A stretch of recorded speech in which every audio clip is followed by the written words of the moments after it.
I've started 5 YouTube channels over the past 9 years, and every single time I started a new channel, I went all in. I was super excited, I was motivated, and I always thought to myself, this is the one, like this will be the one that I make some sort of success out of. And every single time after a few months in, my motivation just completely disappeared. I stopped posting videos and I just couldn't figure out why. Last year I found out I have ADHD, and that's when things started to make way more sense to me. So if you've ever started a YouTube channel, gone all in on it for a few weeks and then just stopped, you're not alone.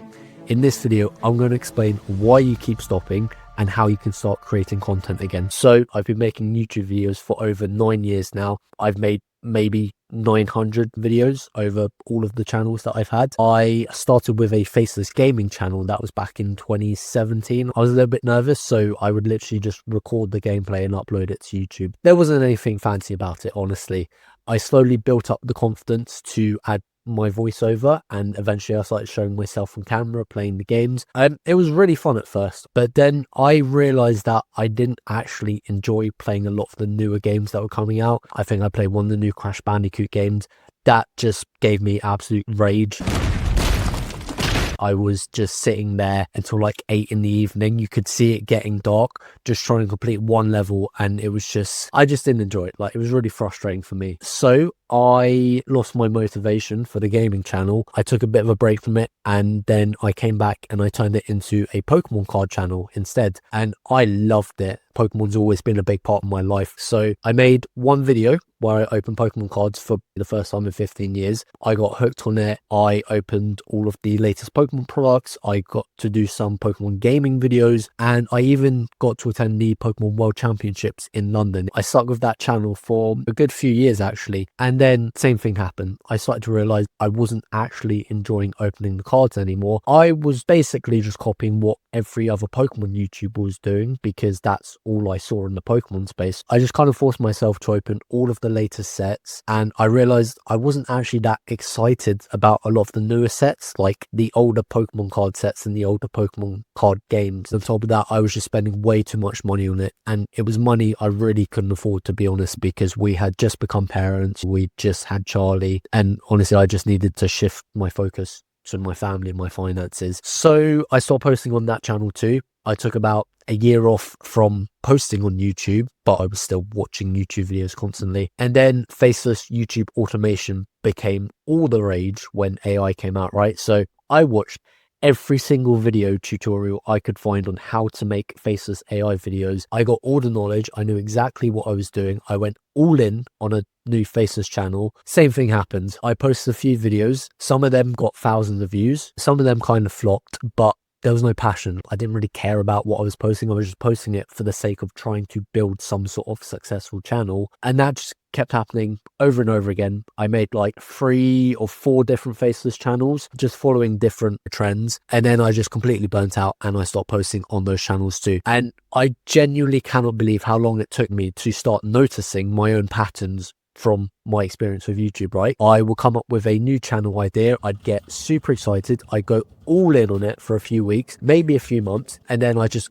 burn out. I'd lose all my motivation and I just stopped posting videos altogether. And honestly, it felt awful. Like, I kept thinking there was something wrong with me specifically, because I've watched thousands of YouTubers since I was maybe 12 or 13, and I've seen so many of them build successful YouTube channels, and that's always been my dream, to build a successful YouTube channel, to make enough money from YouTube to support me and my family, and to just help as many people as possible with my videos. And for a long time I genuinely thought, am I the only person in the world that just can't make a successful YouTube channel? I just felt like it didn't matter what I tried, it didn't matter what niche I picked, I just couldn't stick with anything long enough to make some sort of success out of it. But the minute I got diagnosed with ADHD, a lot of things started to become clearer for me, and just knowing that I have ADHD helped me to understand my own mind a lot better, and I could start noticing the patterns from the past 9 years of making YouTube videos, the inconsistency, the shiny object syndrome, the constant burnout. It just all made so much more sense to me. And the minute I realized that, I could start finding ways to work with my ADHD instead of against it. And if you're a content creator with ADHD that struggles with consistency, like I have,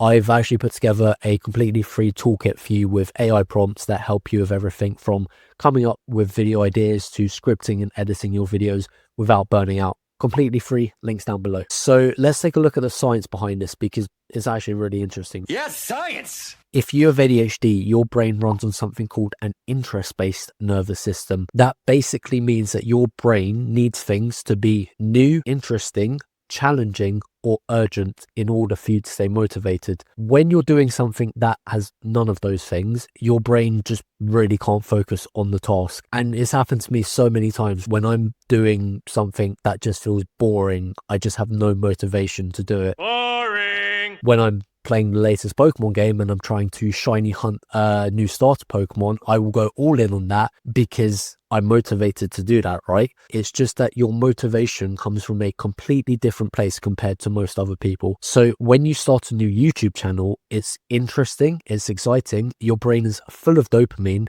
But after a few weeks, that novelty kind of wears off and your brain just stops getting the motivation you need to keep on going. It's what I call the hyperfixation hangover. The moment where the thing you were obsessed with suddenly feels boring and takes a lot more effort to get done. And here's what makes this so much harder for people with ADHD. When you miss a week of posting a video, most people might think, you know what, it's fine, I'll just catch up on videos next week. But for someone with ADHD, your brain tends to respond a bit more negatively. It thinks, see, you cannot stick with anything. You've made another failed YouTube channel. Just give up on it.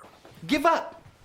Just quit! You don't post videos, you feel guilty. The shame makes it harder to start, and eventually you think maybe YouTube just isn't for me. But don't listen to that voice, because you can build a successful YouTube channel. Your brain just works differently to most people. So now that you understand what's actually happening up here, let's talk about how to come back from it, because more motivation isn't the answer here. Systems are. So I want to share 3 simple steps that I use to get back on track when everything else falls apart. So the first step I call the 10-minute re-entry. So the biggest mistake people make when they've stopped creating videos is trying to come back with a full video. That's like going from sitting on the sofa for 3 months straight to trying to run a marathon. Your brain literally can't do it. So instead, don't film anything, just open up YouTube and watch the last video you made. That's literally it. Just do that. Starting something is usually the most difficult part, so just take the first tiny step towards making videos again. Once you start, let that momentum carry you forwards. For me, I recently went on holiday to Disneyland with my family. It was amazing. I could just completely switch off, not think about YouTube for a week. But when I came back, I was completely out of the loop. So I sat down at my desk right here. I checked what my last video was, and I just started working on the script for my next video just to get back into the swing of things. I gave myself 10 minutes to just create a script outline, and I just went from there. Second step is called the bad brain day plan. So not every day is going to be a good brain day, and that's okay. But on the days where your brain just isn't working with you,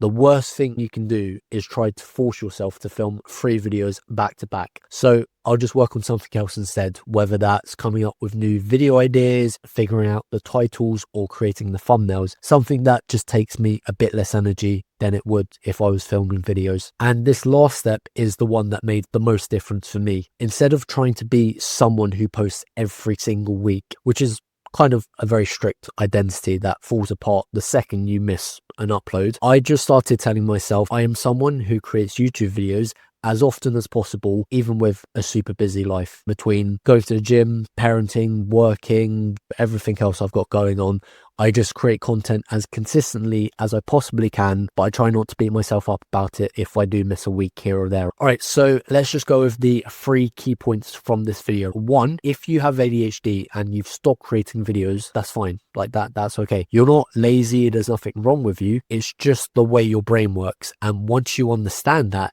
you can start finding ways to work with your brain instead of against it. 2, motivation will always come and go. It won't always be there for you. That's why you need to build systems, because systems keep you going when motivation doesn't. And 3, you do not need to come back and make 3 back-to-back perfect videos. You don't need to go all in. You just need to come back, take the first step, open up YouTube, write down maybe 1 or 2 video ideas, film one messy video like I'm doing now. You know, it's not a perfect video. Just take the first step and you'll get back into the swing of things before you know it. Don't forget to grab that free Notion template I mentioned earlier, completely free, links down below. And guys, if you found this video helpful at all, then you might like to check out this video next, where I talk you through how I use Claude to make YouTube videos